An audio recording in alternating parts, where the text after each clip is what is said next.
బెంగాల్ ఎన్నికల్లో జై శ్రీరామ్ ఒకవైపు, జై బంగ్లా మరోవైపు. ఇదేంటి జై శ్రీరామ్కు జై బంగ్లాకు పోరాటం ఏంటి అని అనుకుంటున్నారా? చూడండి ఈ వీడియో. మీకు భారతీయ జనతా పార్టీ బెంగాల్లో అడుగుపెట్టడానికి వాడుకున్న బలమైన ఆయుధము హిందుత్వ. దాంతోపాటు తృణమూల్ నిర్బంధాన్ని ఛాలెంజ్ చేయగలగడం. సో తృణమూల్ కాంగ్రెస్ బలములో కీలకమైన భూమిక పోషిస్తారు ముస్లిం ఓటింగ్ బెంగాల్లో నియర్లీ 25% వరకు ముస్లిం జనాభా ఉంటుంది. సో మీకు వామపక్ష ఫ్రంట్ను ఎదిరించడంలో కూడా తృణమూల్ ఈ ఓట్ బ్యాంక్ పాలిటిక్స్ను ఆడింది.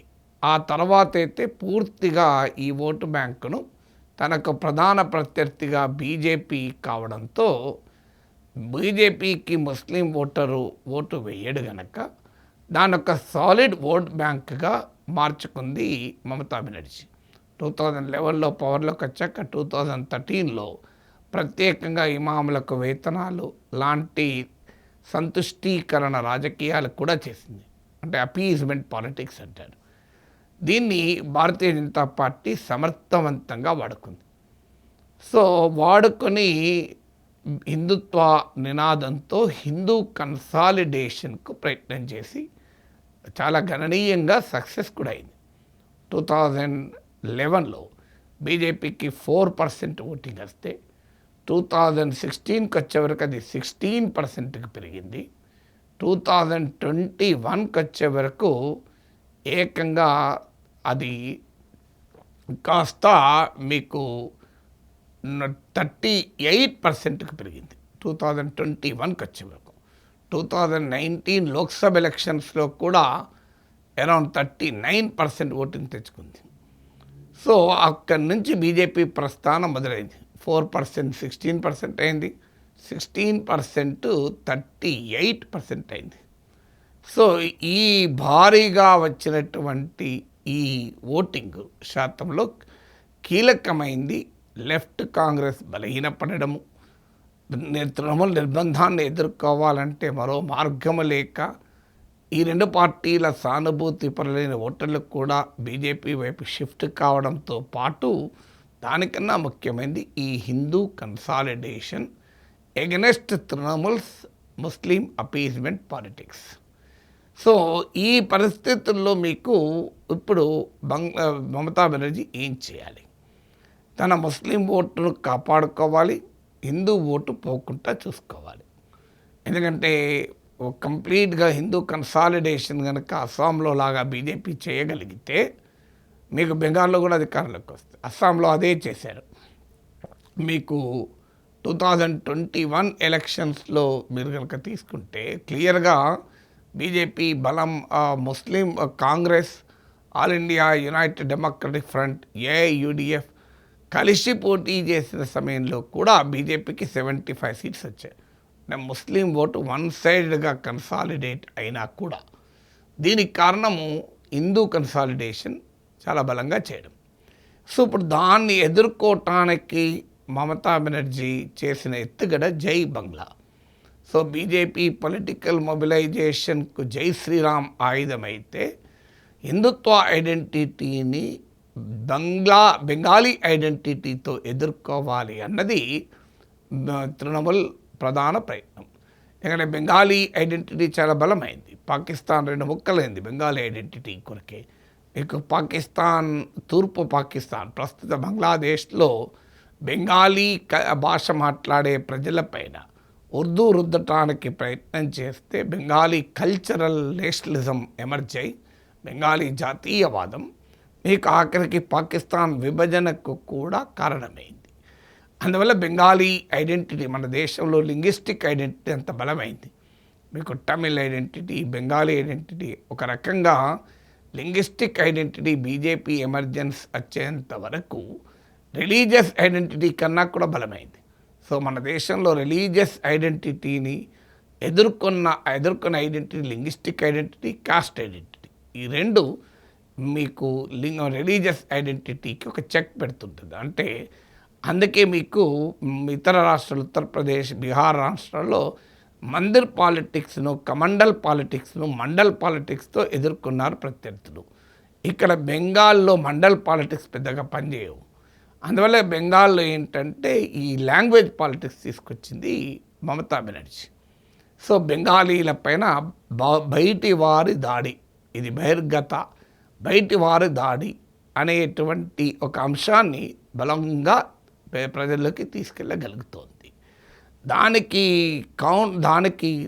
ఇదొక డైమెన్షన్, అంటే లింగ్విస్టిక్ ఐడెంటిటీ. రెండవది ఏంటంటే బెంగాల్లో 7.5% ఆదివాసీ ట్రైబల్ పాపులేషన్ ఉంటారు. ఈ ట్రైబల్ పాపులేషన్లో పెద్ద భాగం సంతాల్స్. వీరికి ఈ ట్రైబల్స్కు రిలీజియస్ ఐడెంటిటీ, మా మతం వేరు అనేటువంటి డిమాండ్ ఈ ట్రైబల్స్లో మొదలైంది.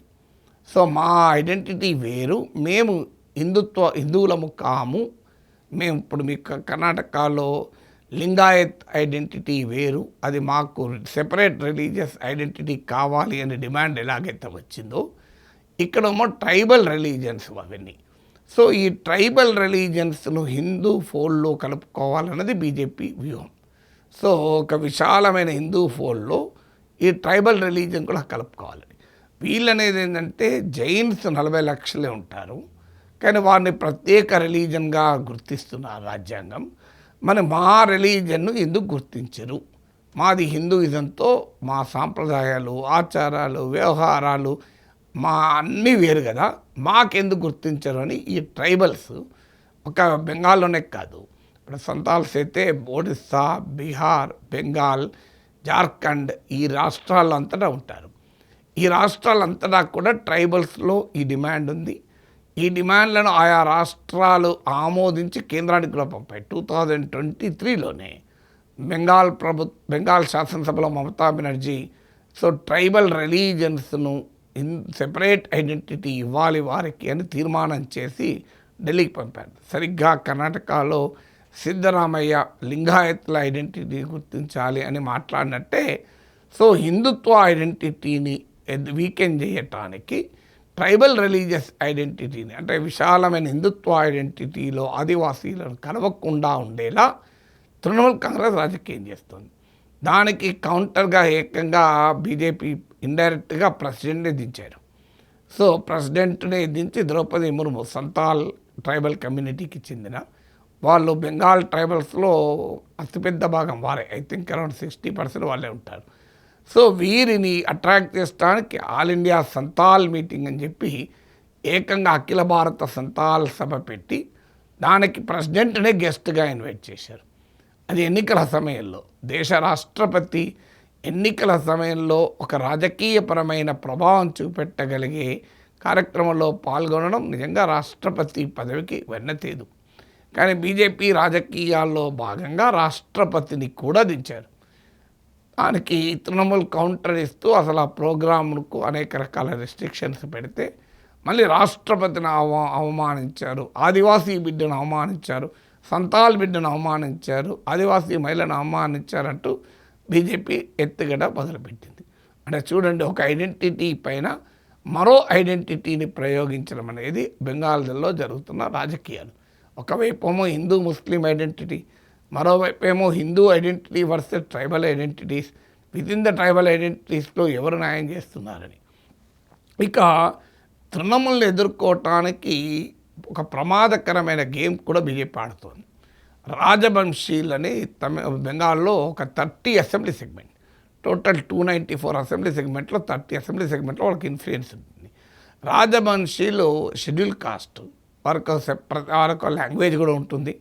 సో రాజవంశీల లాంగ్వేజ్ను మేము రాజ్యాంగంలో చేరుస్తాము అని ప్రామిస్ చేశారు. సో రాజవంశీలు ఇప్పటికే 2 వేర్పాటువాద ఉద్యమాలు జరుగుతున్నాయి రాజవంశీ బెల్ట్లో. ఒకటి గ్రేటర్ కూచ్ బిహార్ మూమెంట్ అని, ఇంకోటి కాంతాపురి మూమెంట్ అని. సో గ్రేటర్ కూచ్ బిహార్ డెమోక్రసీ పార్టీ చెందిన అనంతరాయ్ అనే నాయకుడిని ఏకంగా బీజేపీ రాజ్యసభకు కూడా తీసుకెళ్ళింది. సో అందువల్ల ఆ సెపరేటిస్ట్ మూమెంట్స్ పెరిగినా మంచిదే, తమకు రాజకీయంగా లబ్ధి పొందాలని రాజవంశీలను దువ్వే కార్యక్రమం బీజేపీ మొదలుపెట్టింది. అలా వితిన్ ద కాస్ట్ తృణమూల్ అనుసరించే కాస్ట్ ఐడెంటిటీ పాలిటిక్స్కు బెంగాలీ ఐడెంటిటీని వీకెన్ చేయాలని. సో బెంగాలీ ఐడెంటిటీకి కౌంటర్గా రాజవంశీ ఐడెంటిటీని, సంతాల్ ఐడెంటిటీని ప్రమోట్ చేసేటువంటి ఎత్తుగడ బీజేపీ వేస్తోంది. సో దానికి తోడు గూర్ఖా ఐడెంటిటీ, గూర్ఖా ల్యాండ్ ఉద్యమం కూడా పెద్ద ఎత్తున జరిగింది. వామపక్ష ఫ్రంట్ను దెబ్బతీయడానికి ఆఖరికి గూర్ఖా ల్యాండ్ ఉద్యమాన్ని బీజేపీ, తృణమూల్ కాంగ్రెస్ వీళ్ళంతా ప్రోత్సహించారు. ఒక దశలో రోజు హింసాకాండ జరిగేది. మమతా బెనర్జీ అధికారంలోకి వచ్చుతోనే మొత్తం చెప్పబడ్డది. అంటే దాని పాలిటిక్స్ నిజమైన ఉద్యమం, ప్రజా ఉద్యమం అయితే ఆటోమేటిక్గా ఎవరు అధికారంలో ఉన్నా కొనసాగుతుంది. కానీ లెఫ్ట్ ఫ్రంట్ అధికారంలో ఉన్నప్పుడు బలంగా సాగింది, ఇప్పుడేమో ఆగిపోయింది. ఇప్పుడు ఎక్కడ గూర్ఖా ల్యాండ్ ఉద్యమం నడిపేవాడే లేడు, గూర్ఖా పార్టీలు ఉన్నాయి. సో అక్కడ కంప్లీట్గా బీజేపీ గెలుస్తూ వస్తుంది ఇప్పటికీ. సో అందువల్ల ఎలా అస్తిత్వ ఉద్యమాలను వాడుకుంటారు, అదొక రాష్ట్ర సమైక్యత, దేశ సమైక్యతకు ప్రమాదం ఏర్పడినా మంచిదే, మా రాజకీయ అవసరాలు తీరాలని.